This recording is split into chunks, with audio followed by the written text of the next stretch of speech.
I don't know if you've ever heard of the concept of Wetiko. You may have heard it pronounced Wendigo, and it means a cannibal or someone suffering from insatiable greed. Wetiko, the counterfeiting spirit, egregores, tulpa, demons. What do they all have in common?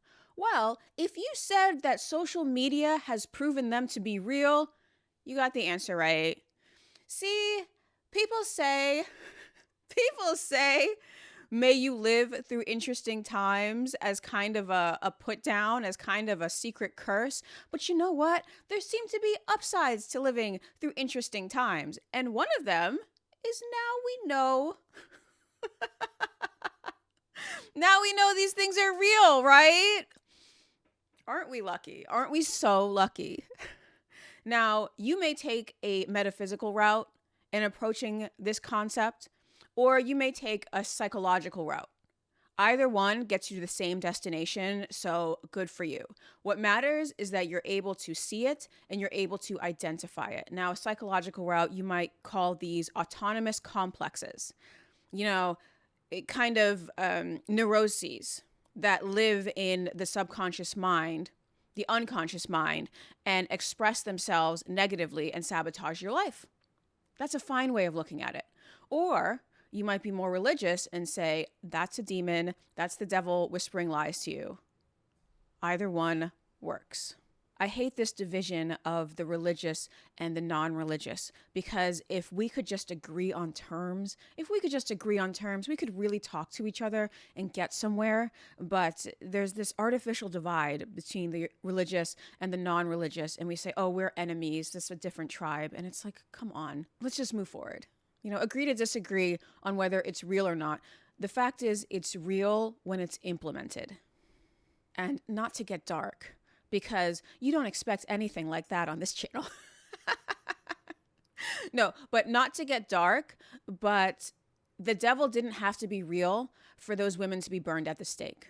At the end of the day, it wasn't the devil that burned them at the stake. It was other people. Now, was the devil working through them? Or was it mass psychosis? We go over mass psychosis a lot. Was it that? They were still burned, and we should still remember them. Well, God, I don't want to get dark in a video about the devil. Ugh. It's the last thing we want.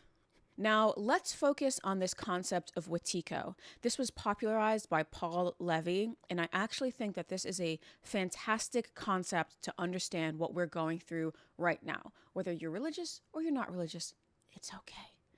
He wrote this book called, I have it. I actually have it. It is called Wetiko, Healing the Mind Virus That Plagues Our World. This is a follow-up to his other book on Wetiko. This actually came out over lockdowns. So there's a chapter on COVID. I'm just going to warn you, there's a chapter on COVID at the end. And you might be like, I don't want to talk about COVID ever again. I don't want to hear the word. I don't care. I don't care if corona means crown. I don't want to hear it in that context either. It's fine. So this follow-up came out during the lockdowns, which we all know were very hard and trying times for all of us, no matter where we fell on that spectrum. So I heard about this first on Aeon Bike Gnostic Radio. Miguel Connor had Miguel Connor on the show. He is a very kind and gracious and wise man. Definitely check out that episode. I will link it down at the bottom. Wetiko is a mind virus. It's a parasite. It has no creative power on its own. It can only use the human creative power to its own advantage. Now, this is kind of interesting because it gets into, are ideas real? Are thought forms real? Thought forms, can't touch them. They live within us and they act through us. And the reason why he calls it a virus, because it's just this tiny little thing, I guess you call it bacteria too, it's this tiny little worm thing, and it kind of gets into our brains through various ways. Usually it's the phone. It can be the phone, it can be family and friends, it can be outside influences, whatever it is. It's just like if someone sneezes and we inhale a particle of virus, in the same way, this mind virus can get into our heads and start replicating itself. And it replicates itself off of our own neuroses. Things that we haven't healed in our subconscious, in our unconscious mind. It's like a damp, dark, cold room for this infection to just multiply. So the more we have that we haven't dealt with in our subconscious, the more food it has to feed on and the bigger it can get. Now, the very interesting thing is that Wetiko, as he describes it, it tricks us. It tricks the mind into thinking that it's helping us when in fact it's actually hurting us. Now, I'm going to get to this more so at the end, but I want to tell you right now that I do believe this technology is ethically neutral. I don't believe that, this world is inherently evil and that it's going to get into our minds and it's going to make us do terrible things. Historically, you look and you see, yes, that may have happened.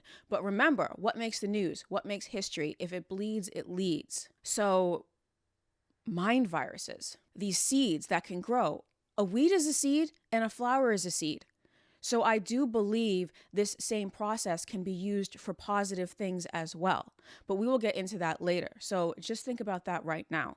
You get these many, many different viruses that get into the system and corrupt it. But at the end of the day, and this is what Levy is saying. I'm not saying I agree with him completely on this point, but it's interesting and it's definitely worth the exercises, the mental exercises to go through.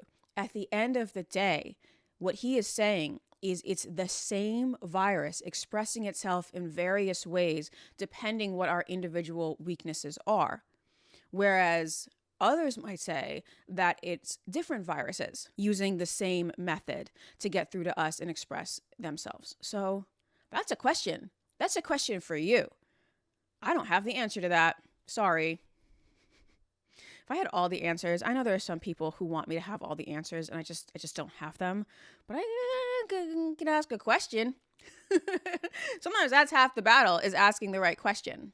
Now, this is where the metaphysics gets into play, because how does it work? How do these mind viruses work? How can they replicate themselves? Well, they have to have the time and the energy to do so, because otherwise they're just going to die within the mind. The mind of a stronger person, a strong-willed person, a person that's been prepared by their parents and by society, it might not have fertile ground for such a thing.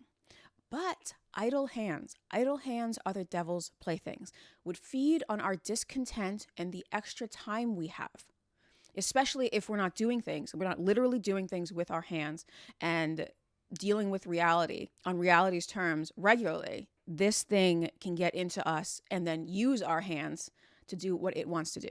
Usually type mean things to other people online. That's what it wants to do. So where have we heard that? Idle hands are the devil's plaything. So our ancestors, our forefathers, whatever you want to call them, they actually already had a term for this. And they characterized it as the devil. The devil. Idle hands are the devil's playthings. Now, there are different terms for this across different cultures, across time. Even in our own time, we have switched the terms that we use for this because it's not so modern, it's not so scientific, etc., etc. Whatever. It's the same thing we went into with language, that language is incomplete for describing the real phenomena. We talked about a bush. Remember we talked about a bush? And I can say bush and a bush pops into your mind, but there's word for bush in many different languages. It's not all the same.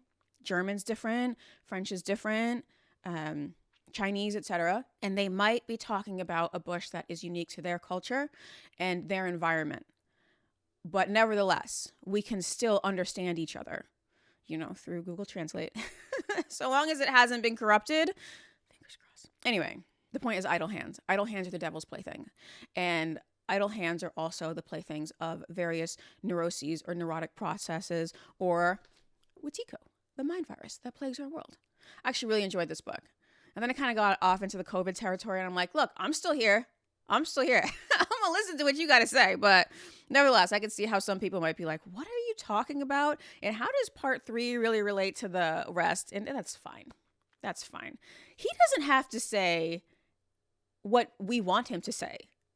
We have to take the author and listen to what they have to say. We can't just be like, well, I would rather you said this. If you wanted him to say that, write the book yourself. Anyway, I don't know who I'm fighting with. Just a shower argument, some random person in the comment section.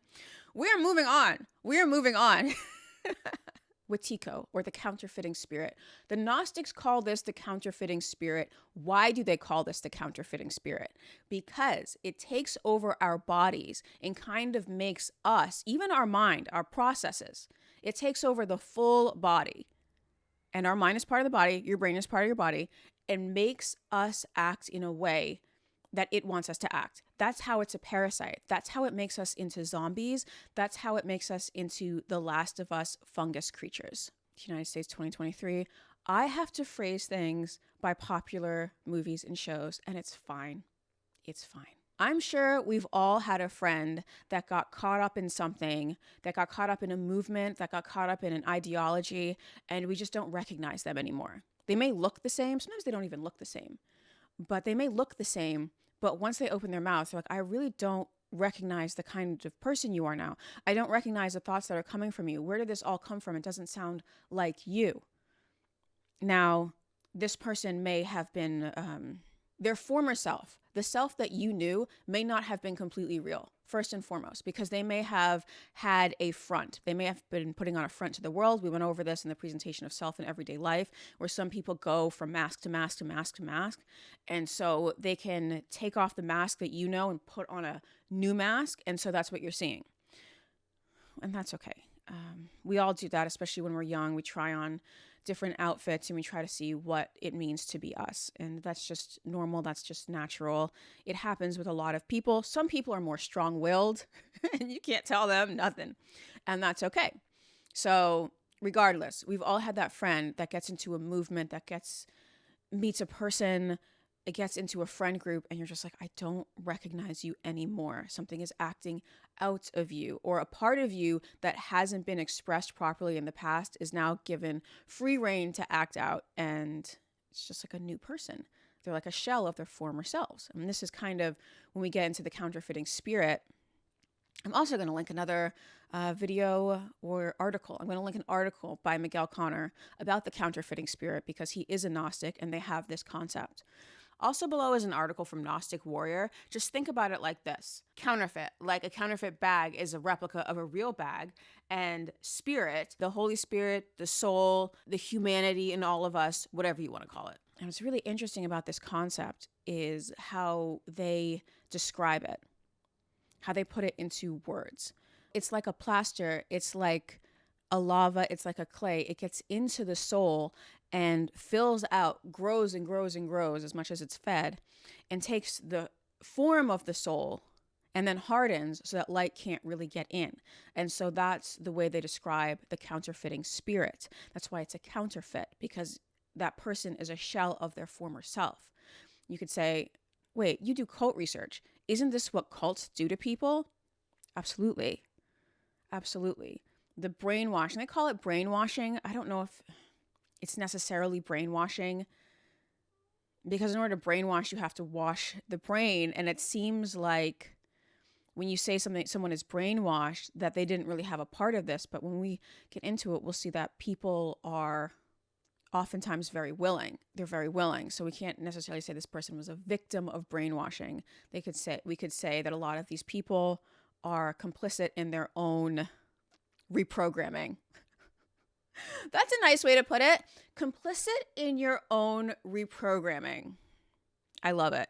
And then you get into Stockholm Syndrome. These people who have Stockholm Syndrome for the ideology that they have taken upon themselves. He calls it Wetiko. Now, like a virus, it goes after a weakened immune system, or an immune system that hasn't been previously exposed to things like this and hasn't been warned about things like this. You know, if you get a cold, maybe not a cold, but if you get the flu, you're less likely to get that flu again. But if you've never been exposed to something like this, if you're a fresh system, then, that's food. That's easy pickings. So that's why we kind of have to warn our friends and family, warn our children especially, of this risk that's there. And also people whose immune system has been weakened, whose mental and emotional immune system has been weakened by trauma. It's oftentimes in the form of bullying. They're naturally neurotic to begin with. And Jung says something really interesting. I might have to pull it out. But for some people, the division between their conscious and their unconscious is kind of porous. For functional people, super functional people, like like yours truly, of course. No. But like for super functional people that can go out into the world and navigate it properly, there is a hard line between their conscious and their unconscious, because they understand reality and they understand their place in reality and how they have to move to get around. Now, for people who have neuroses or whatever, it's not there for them. We all have a cousin like this. We all have a friend like this. And you're like, I hope they don't get caught up in something, because they don't have a really firm grasp on reality. So they have very porous division between their conscious and their unconscious. And so these things can seep in and grab at their unconscious processes, et cetera, et cetera. Anyway, so these are the people that are most susceptible to it. And if this describes you, that's okay. So what? I'm priming your immune system right now. It's okay. If something is wrong with you, or if you are like, oh man, that's me, I often, let all of these thoughts get out of my head and run rampant in my life. Good. You know that about yourself. Don't let anyone put you down, because at least you know that. At least you're shining a light on your dark areas of your unconscious. Some people don't even do that. And so they're actually more susceptible to things because they think they're so perfect. Don't let anyone ever put you down. Nobody puts baby in a corner. You are baby in this situation. So stupid. But yeah, this is why cults, this is why the military, this is why people who indoctrinate, they go after the young and they go after the weak-minded, because the young haven't been exposed to it. Predators, male predators, creeps, you call them cretins, you call them fuckboys, whatever you want to call them. They go after young women. Why? Because young women don't know what's up yet. It's easier for them to go after young women. And this applies to literally everything. They go after the young. They go after people who are traumatized. They don't know their place in this world. They don't have a firm place in this world. That's why you go after them. And if I just described you, that's okay. Now, egregores, tulpas. See, these are independent thought forms that are given life through human action and human imagination. They don't have any power on their own. We give them power and we keep feeding the beast. Also another term for maybe demons. We're all talking about the same thing. And we're all talking about stuff that we have seen come alive on social media, because social media is evil, wants to destroy us. It also wants to help us too. I don't know why I had to write a song about it destroying us when it can also help us. Wait to the end. I will talk about how this can be used for positive. But I'm sticking with my song. Why have we seen it come alive on social media? Think about it. Why have we seen it come alive on social media? Because social media offers us various identities we can be a part of. And so a lot of people who maybe didn't get their identity from their parents, maybe couldn't figure it out on their own, they go on social media and they find an identity. And then they become this thing that may never have existed in the real world to begin with, but they become it, they embody it, and then they give it life. How is this much different than a tulpa or an egregore? Is it? Are we seeing this in our real lives, in our day-to-day? Isn't that fascinating? Isn't it fascinating? A lot of you are like, I don't need to be fascinated. Can I just be safe and happy? No, because it's 2023 and we don't get that. You have to approach it in a lighthearted way, because otherwise it'll track you down. Now, a lot of these identities, if you really look at them, a lot of them are neo fill in the blank. Neo fill in the blank. What does that mean? It means that maybe they're going back, these groups or whatever, these fictional identities are going back to a group which never existed in the first place. Nazis. We have neo-Nazis, but the Nazis themselves were neo-Aryan perfection. And it's like, what are you talking about? You just built this whole identity out of ideas. They were big into the occult. You just built this whole thing, and now you're saying you are that. No, you are neo that. And when you say neo that, you mean not that. It means a new creation. And we see it not just with Nazis. We see it, unfortunately, we see it across the racial groups in the United States, because they were split apart when they came here and now they're reforming. So we have, the Hoteps would be a neo-African kind of thing. And it's like, that's not what that is. You just made that up right now. That's fine. I'm sure it's the same way with Asian communities and other communities. They want to have some connection to a past, idealized past that may never have existed. Same thing with Marxists, all these other things. Like, we are descended of X, Y, and Z. We are descended of the abolitionists. You're descended of nothing. We're all here, okay? And we're all writing the script again. With each generation, we rewrite the script. But it's like water going down certain paths in the rock, and it just follows the water from before. I feel that we have more free will than water. I really do. I feel we have more free will than water. But nevertheless, if we let it slip, if Wetiko catches us slipping, then we're nothing but water. We're nothing but parts in its larger plan. Ooh, I suppose that's kind of scary. But think about it like this. How do you combat that? I don't want to fall into this identity group. I don't want to fall into this whatever. I know I'm an individual and I know where I come from. Your identity will fall in by your actual history, who your parents were, who you marry, who your children are, and what you do. Because it's all action. Behaviorism is all action. So there is an authentic self, and that authentic self is what you actually do on the day-to-day, especially in the United States, where it doesn't really matter so much what our parents did. It's what we do, how we act, how we strategize to come up from wherever we had to come up from, et cetera, et cetera. So I am Susie Q, daughter of John and Jane Doe. And I am killing it in this world. There you go. Or I'm about to kill it. If you're young, I am about to kill it in this world. World, watch out for Susie Q. But oftentimes, others, movements are another thing. Movements are about the people within it, and the people give it energy. Same thing with cults. Have you noticed this? A cult can have a fantastic religious book, but if it doesn't have a following that's going to give it energy, it is nothing. It is nothing. It's all effort over time. We're going to go into that in another video, but right now, movements, etc., identities, etc., they take the energy of the user and use it toward its own will. Now, you may have heard of archetypes. Jung spoke about those a lot.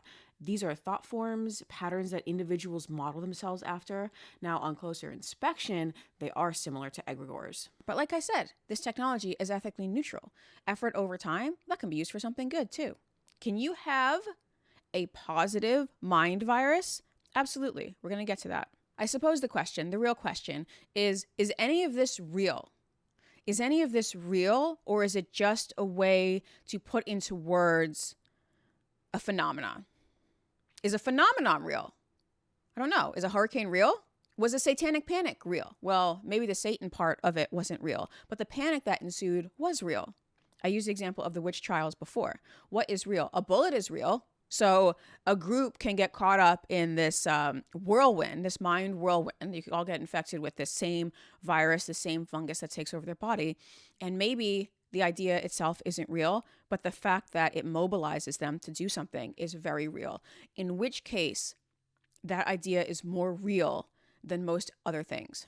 Hysteria, mass hysteria. Mass hysteria is real and it's not real. Why it's a hysteria is because it's based on something that is not real. But as you see from the Crucible video, that was real. 19 people really died. I know. Christians in the audience. Christians in the comment section are like, you're ignoring. Dude, you're totally right. You're totally right. The greatest trick the devil ever played was convincing us that he does not exist. Is this not true? Okay. So is it real? You tell me. Once again, you tell me. It's real when you are against the wall in front of a firing squad. Then it's real. Then communism is real. Right now, it's a book. You're like, oh, the Communist Manifesto. This is an interesting book. That book is very different than a firing squad. So, yes, it's real. No, it's not real. But here, in 2023, to us, it is kind of real because it's running rampant online. A lot of people are getting radicalized, these ideas, these groups, They're getting hold of people, getting into people's heads and making them act in very real ways, making them act out violence, turning what should be a peaceful life into conflict because, America's a rich country. We don't have any natural enemies. We don't have really enemies on our border or anything like that. So the only way we can destroy ourselves is from within. So we're seeing it online. We're seeing all of these things come up and feed off our tribalism and off of our insecurities and turn people against each other, turn some people into straight up Manchurian candidates. And that's why we're seeing this online radicalization. And when you start looking at this online radicalization, you're like, well, it's from this group. It's from a neo-Nazi. It's from an incel group. It's from someone who's been radicalized with Black radicalism. It's from someone who's been radicalized by LGBTQ. It's different. It's different. It's not different. It's not different, is it? Because when you really look at it, it's very similar. It's just playing out in different masks, in different costumes, but it's the same actor playing out in different costumes. And that's where this concept of Wetiko is actually really quite useful. It's very useful when we're talking about online radicalization and identities. When we were super little, we saw it with 9/11 and Islamic fundamentalism, Islamic radicalization.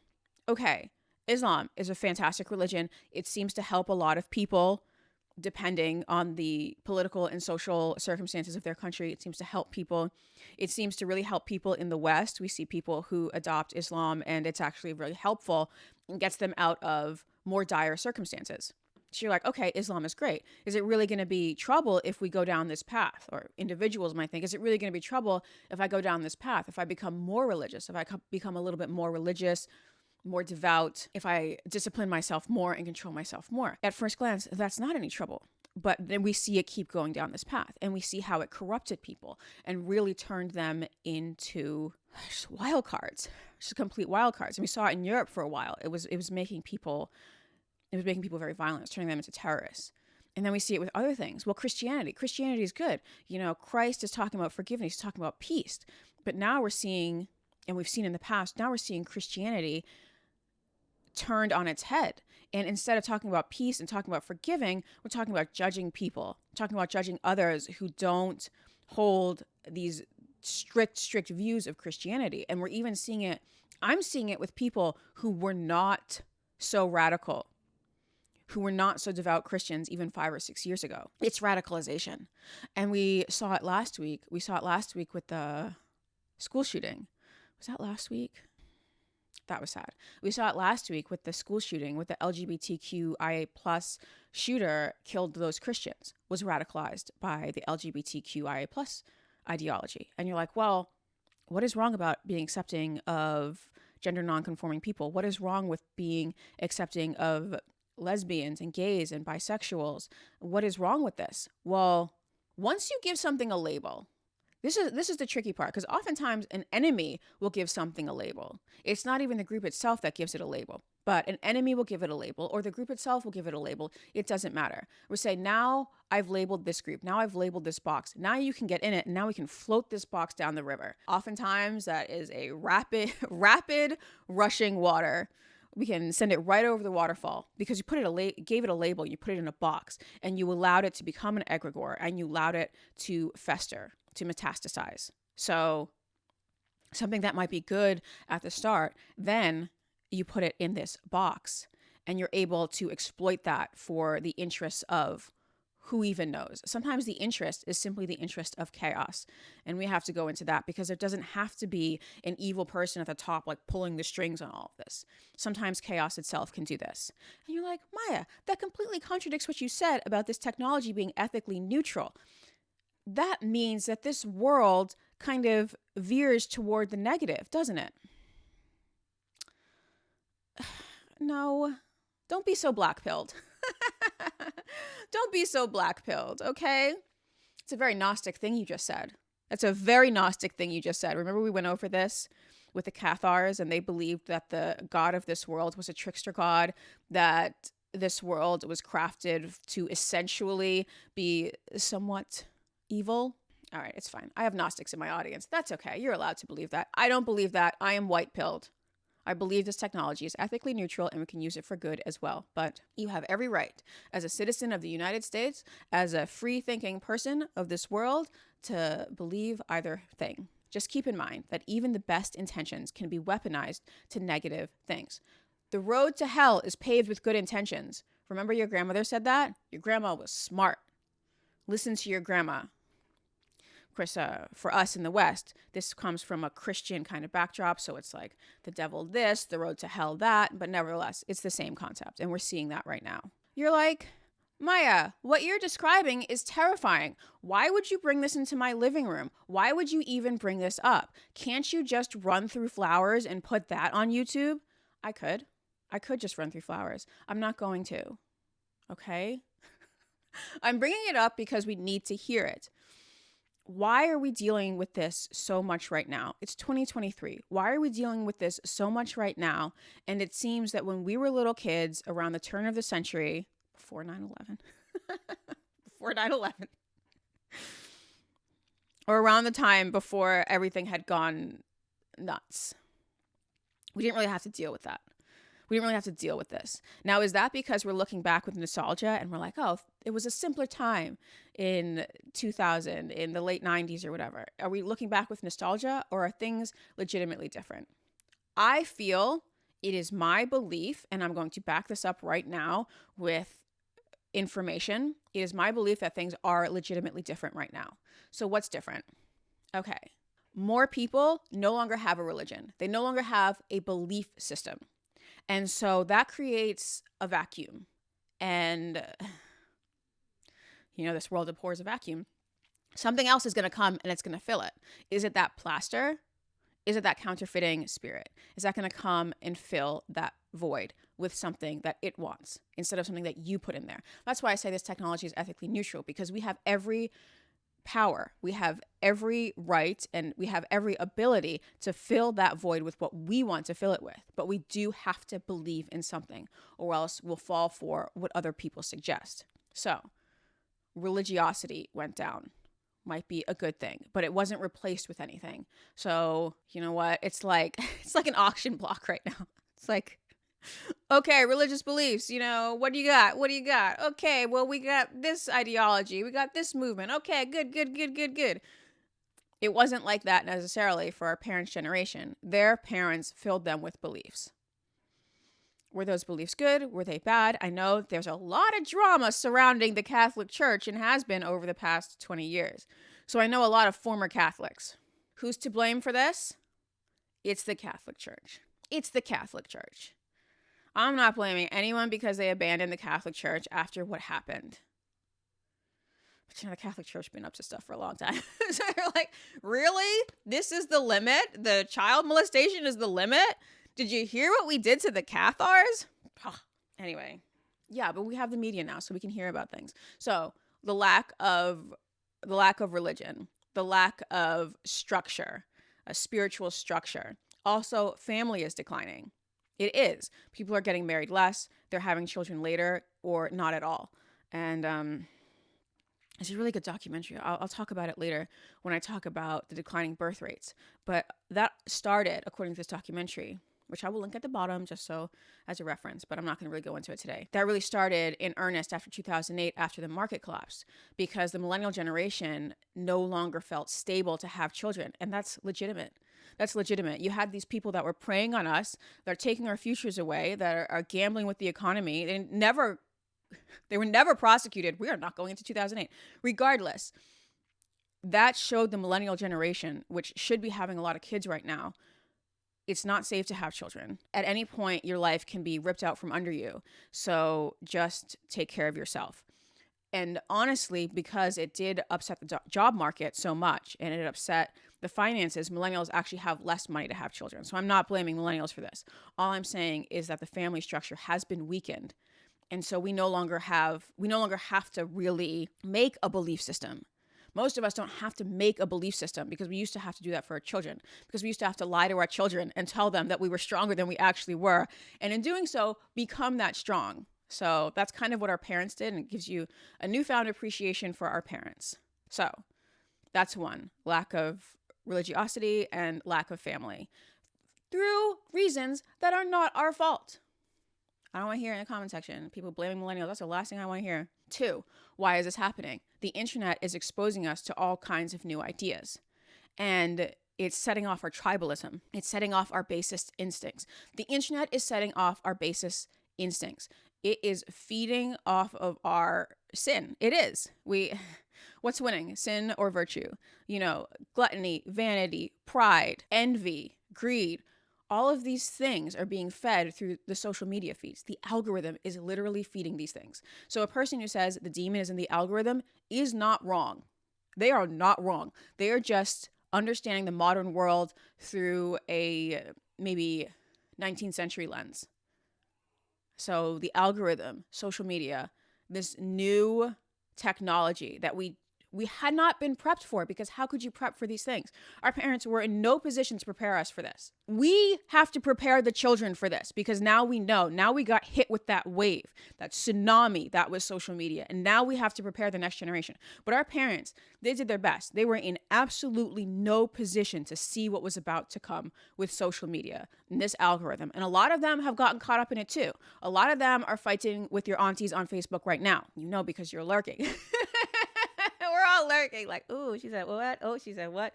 Which is also one of the 7 deadly sins. We shouldn't be doing that, but whatever. So technology, it's 2023. Everything I just said applied up to 2019. What's the difference between 2019 and 2023? That's right. COVID. COVID came through and knocked us all on our ass. Let's be perfectly honest. We were not prepared for it.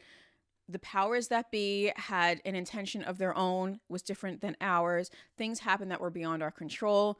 A lot of us, either through lockdowns or through personal choice, stopped seeing a lot of family, stopped seeing people in real life, stopped going out, and that divorces us from reality and puts us online. The lockdowns, the ensuing reaction to COVID-19 was a major catalyst in just the general mental health. Disrupting the general mental health. And as we know, when we disrupt the general mental health, we weaken the immune system. And when we weaken the immune system, viruses can get in, whether those be COVID, whether they be a cold, a flu, or a psychic virus like Wetiko. And I know it is especially hard because a lot of us had to work from the computer. Even I work from the computer because my part-time job is this YouTube page. And so I'm on the computer to edit. And so what do we do in my downtime? I'll just look around, and then I'll come back to it. But it puts us there. Whereas maybe a few generations ago, or even 5 or 10 years ago, you were not on your computer. You were with other people, and people were actually watching you. Or, for our parents' generation, you had a factory job and you didn't have the option of all this. So we're there, and it actually takes a lot of self-control to not flip around to various social media pages. I think COVID was a general blow to the system. Now, if you have been able to survive all this, if you have been able to survive the lack of religiosity, the lack of family, this new technology we call the internet, and COVID, give yourself a pat on the back. One single pat on the back, because these mind viruses will take a different form and come at you a different way. Do you remember the end of Devil's Advocate? Talks about it with Miguel. When Keanu Reeves successfully defeats the devil. Spoiler alert, he successfully defeats the devil. And so it all goes back because the devil's going to try again. But he tries in a different guise this time. He tries going also to Keanu Reeves' ego, but from a good way. He says, I'll make you an advocate for children. But it's still the devil taking a different form. So be careful. Be careful not to congratulate yourself too much, because it will just come up in a different form and come through your new blind spot. There's always a blind spot. There's always a blind spot. What you can do to limit your psychic blind spots is to know yourself, look deep within your own psychology, and know where your weaknesses are. We all have weaknesses. Understand the process and how it works. Understand about these psychic parasites. Understand that they are everywhere. They're everywhere. Understand that they are natural somehow. This is how humans work. This is complex systems like this. This is the human psychic thought sphere, the noosphere. Do you remember we talked about that as well? Pierre Jardin Deliade. The noosphere, we talked about that as well. This is a very complex system. It's like a weather system. And there are these thought forms, these weather patterns that move through it. And we just have to understand that that's a thing. We can't necessarily prevent a storm system, but we can take measures to ride out that storm and be safe through that storm. So it's very similar to that. Another way is not to hide parts of yourself from yourself. Understand what's going on in your unconscious. Look at your past. Look at the trauma you may have suffered in childhood. Look at what people said to you and try to integrate that into your current self and into your reality. How does it affect you? Does it affect you? Some people aren't affected and some people are deeply affected. And either way is good. Because if you are affected and you can integrate that, you actually are stronger than someone who's just like, I didn't learn anything. But if you learn something, you're actually better off. So don't try to pretend that it didn't affect me at all, because sometimes it affecting you is the best thing that could happen. Know thyself. Know thyself. Know thyself. Know your shadow. Know your dark spots. Know your blind spots. Know thyself. Also, very simple, see people in real life. See them in real life. Not over the internet. You don't even know if this is an AI you're talking to. You don't know if this is a bot or anything. You don't know who you're talking to. You know, I exist because I only put out videos and it'd be really hard for me to fake this. And I don't have the money to fake it. And I would like to know. But, okay, I'm real. But who else? You don't know if a person on Twitter is real because that's not even a video. This might not even be their real picture. So you don't know if that person is real. And you don't know what their intentions are. And a lot of times when you see someone in real life, you can kind of sniff them out and be like, you seem cool. You don't seem cool. And it's easier to hide. It's easier to hide problems a person might have online. And that same person, you might be like, oh, this is the coolest person online. When you see them in real life, you're like, you're not that cool. Why am I listening to you? Or they don't even exist. Can you imagine? They don't even exist. People getting caught up on all these things. This person doesn't even exist. Whatever. That's the modern world. At least in the past, these con men and these little demons, they had to exist. They had to actually whisper stuff in your ear. And now a robot can do it. Isn't that crazy? It's coming at us from all sides. It really is. It's coming at this generation from all sides, but that's okay. So see people in real life. Have real life friends. Go out and touch grass. And if you can touch grass as a member of a soccer team, that's even better. Because the more you can familiarize yourself with reality, like reality, not like this is a book, but this is a book. That's reality. You fall, it hurts. That's reality. The more you can familiarize yourself with this reality, this real world, this material world, and where you fit into it, your place in it, the work you can do with your hands, that could be sports. I like sports. You know, I like sports. I like dancing. I like figure skating. I like sports. But you might like soccer. You might like rollerblading.